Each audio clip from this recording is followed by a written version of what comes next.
गेंदे के फूलों के ऊपर से किस तरह ज़्यादा फूल हासिल कर सकते हैं, एक ही पौधे के ऊपर से तादाद में ज़्यादा फूल कैसे लगते हैं, उसके ऊपर मैंने वीडियो ऑलरेडी अपलोड कर दी है। उसका लिंक इस वीडियो के एंड पर आ जाएगा। अब मैं उसकी अपडेट देने लगा हूँ और ये बताने वाला हूँ कि अब इनको खुराक कौन सी हमने डालनी है जिससे ये फूल हेल्दी भी होंगे और पौधा मज़ीद बड़ा भी होगा। इसी मज़ेदार टॉपिक के साथ वीडियो को शुरू करते हैं। मेरा नाम है Tanveer Ahmed, ST home kitchen gardening से।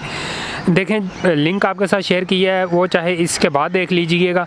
उस वीडियो के अंदर जो मैंने तरीक़ाकार इस्तेमाल किया था उसके बाद देखें एक ही पौधे के ऊपर कितनी ज़्यादा कलियाँ लगनी शुरू हो गई हैं।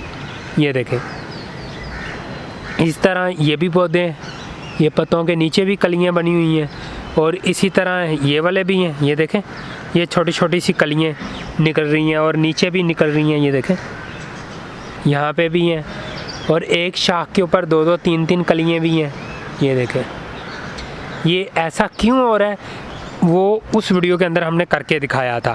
अब हमने इनको खुराक डालनी है। अगर खुराक नहीं डालेंगे तो कोई भी फ़ायदा नहीं होने वाला वो वाली वीडियो का स्टेप हमें इस्तेमाल करने का। अब जिस भी पौधे को आप देखेंगे उसके ऊपर आपको 4-4 5-5 6-6 कलियाँ दिखाई देंगी। अभी छोटे गमलों के अंदर मैंने करके दिखाया था, तो चलें उनकी तरफ चलते हैं। पहले ये छोटे वाले गमले जिनके अंदर हमने वीडियो रिकॉर्ड की थी, ये छोटे देखें और इसका आलम चेक करें ज़रा। ये देखें, एक ही शाख के ऊपर 2 कलियाँ हैं और तीसरी कली अभी निकल रही है। यहाँ पे भी 3 कलियाँ हैं और यहाँ पे 2 कलियाँ हैं, यहाँ पे भी 2 कलियाँ हैं। ये देखें, और एक पौधा अभी इसके अंदर से मज़ीद कलियाँ आनी है। ये इस तरह कैसे हो गया, उसी वजह से हुआ है। अब हमने डालनी इनको खुराक डालने से होगा ये कि जो हमारे फूल हैं ये बड़े साइज़ के बनेंगे, मतलब बड़ा फूल बनेगा और लगेंगे भी तादाद में ज़्यादा। वैसे हमें अगर पौधा लगा लेते हैं तो एक आधा फूल आता है बड़े साइज़ का आता है, क्योंकि बाकी फूल नहीं आ रहे होते। तो हमें चाहिए होता है पौधा भरा होना चाहिए फूलों के साथ, तो वो इसी सूरत में बढ़ता है कि आप उनको वो वाला स्टेप लाजमी कर लीजिए। ये करेंगे, कटिंग बटिंग करते हैं उसके ऊपर। अभी खुराक कौन सी डालनी है जो मेन टॉपिक है हमारा। तो पहले खुराक डालने से पहले वाला स्टेप क्या करते हैं, देखिए जी। खुराक डालने से पहले मैं इसको गोडी करूँगा। मिट्टी थोड़ी सी ज़्यादा हार्ड हो जाती है। ये देखें, मिट्टी हार्ड होने से भी आपके पौधे की ग्रोथ रुक जाती है। तो इसके अंदर जो घास वगैरह है वो आपने पहले रिमूव करना है। यहाँ से गोडी करने के लिए कोई भी नुकीली चीज़ पकड़ लें और आप इस तरह से, ये देखें, ये जो मैं गोडी कर रहा हूँ सेम इस तरह से आप गोडी करेंगे। ज़्यादा गहराई में नहीं आपने करनी, ज़्यादा गहराई में करेंगे तो आपके पौधे की जो रूट्स हैं वो डैमेज होने का डर रहेगा।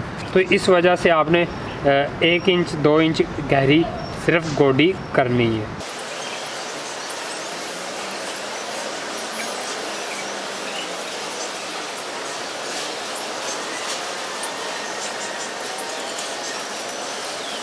आप एक चीज़ नोट कर रहे होंगे कि मैंने गोडी करके इसके पौधे की मेन स्टेम के साथ भी मट्टी लगाई है।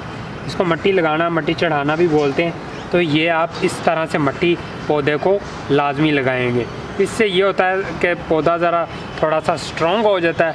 हवा चलने से या पानी देने से पौधा आपका नीचे गिरता नहीं है, क्योंकि जब इसके ऊपर फूल निकलेंगे तो पौधे का वज़न ज़्यादा हो जाएगा।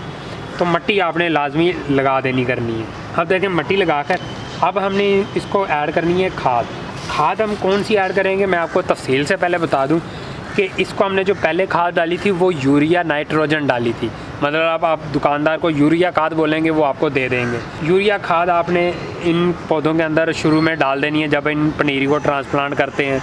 उसके बाद यूरिया खाद एक पौधे के लिए 25 से 30 दाने, इससे ज़्यादा नहीं, वरना पौधा आपका मर भी सकता है। अगर छोटे गमले के अंदर आपके पौधे लगे हुए हैं तो उसके अंदर आप 10 से 15 दाने यूरिया खाद के डालेंगे, इससे ज़्यादा नहीं। अब ये मेरा पौधा कलियों के ऊपर आ गया, तो इसको अब वो वाली खुराक चाहिए कि ये अपने फूलों को बड़े साइज़ का करे और मज़ीद पौधा भी साथ साथ बड़ा होता जाए। तो उसके लिए मैं क्या इस्तेमाल करूँगा, फास्फोरस, नाइट्रोजन और पोटाश।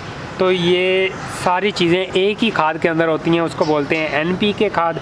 तो ये मेरे पास NPK खाद है। तो NPK खाद जैसे ये एक टोकरी है मेरे पास, इसके अंदर आप कितनी डालेंगे NPK खाद, इसके अंदर आपने डालनी है जो चावल खाने वाला चम्मच है वो 1 चम्मच इस साइज़ की टोकरी के अंदर।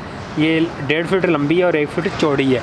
अगर आपके पास क्यारी लगी हुई है, क्यारियों के अंदर आपने लगाए हुए हैं पौधे, लाइन टू लाइन लगे हुए हैं, तो उसमें बहुत इजी तरीका है कि आपने खाद को पकड़ लेना है और यूं बखेरते जाना है लाइन के अंदर। वो एक पौधे के पास 10 दाने या 8 दाने, इतने दाने गिरने चाहिए मैक्सिमम, इससे ज़्यादा आपने नहीं डालने। वो आप जब दे देंगे, पानी लगाएंगे, तो वो पूरी इक्वल खाद सब पौधों को उसका असर जाना शुरू हो जाता है। तो अगर आपने इस तरह क्यारियाँ लगाई हैं तो वहाँ पे आपने ज़रा हाथ कंट्रोल में रखना है, क्योंकि मिट्टी आपकी कम होती है, जगह कम होती है, तो खाद का जो सारा का सारा असर है वो आपके पौधों को मिलना होता है। तो इस वजह से क्यारियों या गमलों के अंदर जो छोटी इस तरह की क्यारियाँ, ये वाली क्यारियाँ बोल रहा हूँ, ग्राउंड वाली क्यारियाँ नहीं, उनके अंदर फिर आपको खाद बिल्कुल कम मिकदार में इस्तेमाल करना पड़ती है। अगर ज़्यादा मिकदार में इस्तेमाल करेंगे तो आपके पौधे ये सारे के सारे बर्न होना शुरू हो जाएंगे। तो जैसे मेरे पास छोटे गमले में पौधा लगा हुआ है, तो उसके अंदर ये जो NPK खाद है, ये मैं जो चाय वाला चम्मच होता है वो हाफ़ चाय वाला चम्मच डालूँगा। आपने गोडी करके इस तरह से खाद इस्तेमाल करनी है। दोबारा खाद आपने 15 दिन बाद जाकर दोबारा इस्तेमाल करनी है। यही NPK आप इस्तेमाल कर सकते हैं। तो मुझे उम्मीद है कि आपको ये प्रॉपर तरीके से समझ लग गई होगी कि इनको खाद किस तरीके से देते हैं। खाद देने के बाद आप इनको पानी दे सकते हैं। पानी आपने कब कब देना होता है, पानी आपने उतना देना होता है जब आपको लगे कि मिट्टी आपकी ड्राई हो रही है, तो फिर आपको देन दोबारा आप पानी इस्तेमाल कर सकते हैं। आई होप आपको अच्छे तरीके से समझ लग गई होगी। अगर आपको वीडियो अच्छी लगी है तो वीडियो को ज़रूर शेयर कीजिएगा। तो मिलते हैं नेक्स्ट वीडियो के साथ, तब तक के लिए अल्लाह हाफिज़, बाय बाय।